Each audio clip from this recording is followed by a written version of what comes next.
Welcome everyone, it's SEMA Central. I'm Dennis Pitzenbarger. We're here for SEMA 2015. Next to me, a guy that knows all about trends and what's going on, Myles Kovacs from Dub Magazine. How you doing today, my friend? Good. Thanks for having me. I appreciate it. Thank you. Man, you got a lot going on. We're just about to wrap up the Dub Tour. I think we'll start with that. I mean, I was looking at the dates. Now we got this one, and then we're going to head off to the LA Convention Center. Talk about how the tour's been part of the way that you reach out to consumers to keep this industry going. I mean, when the economy hit back in 2008 and it just kind of went down, I mean, I was thinking we got to stop doing this tour because this tour is probably the most expensive thing that we do, and it was losing money. Yeah, but we're glad you didn't. No, I agree. I mean, we kind of sat down with our team and said, if we did do it, since a lot of the other tours stopped, that we might lose that love affair for the cars for the consumers, and we felt that it was our obligation to make sure that we maintain that excitement. So we took a big risk. We took a big risk. Well, we're glad that you stuck with it because it's a great tour. It goes through my hometown of Portland, Oregon. So I'm out there when it's out at Portland too. Talk about what you got going on at SEMA this year. I mean, obviously you guys, showmanship it just scratches the surface with what you bring to SEMA each and every year.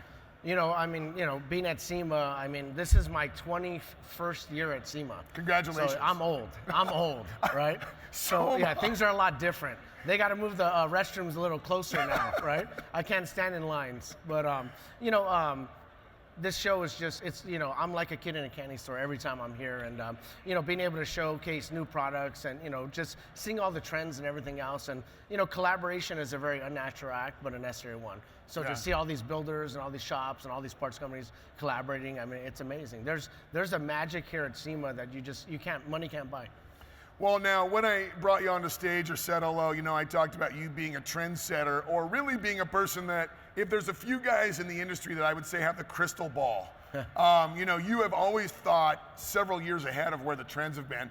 Where do you feel the trends are going right now because you really represent that true custom one-off car that each person can make their own. Where do you see that going?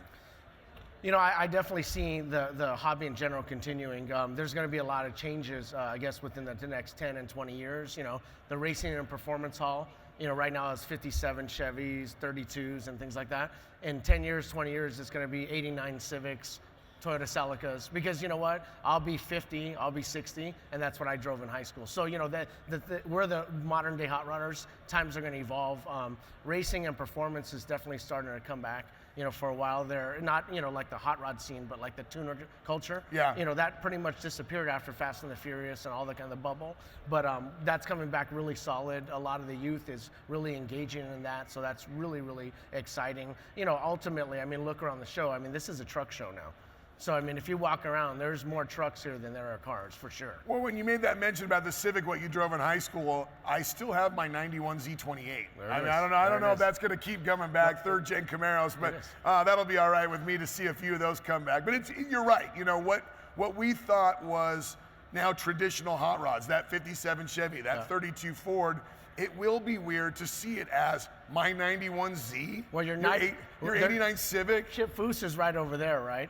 So your 91Z is going to be the next Riddler Award winner, because the last Riddler Award was a 65 Impala, which I never thought I would see that. Well, you're right, because a 65 Impala being the Riddler winner, that car, that was Chip Foose. It was amazing. It was Chip Foose. It was amazing. But it's going to be an 88 Grand National next. If I ever see a 91 Z28 win the Riddler, I'm cashing my chips. I'm out of here. Be prepared. Be prepared. Myles, if people want to know what's going on with Dub Magazine and what you're doing, look in the camera and tell them where to go. We just launched a new Dub IR film, so it's like a ceramic infrared film, so we're always launching new technologies at the show. For more information, go to dubmagazine.com. We'll see you more right here, SEMA Central. Thanks, buddy. Thank you.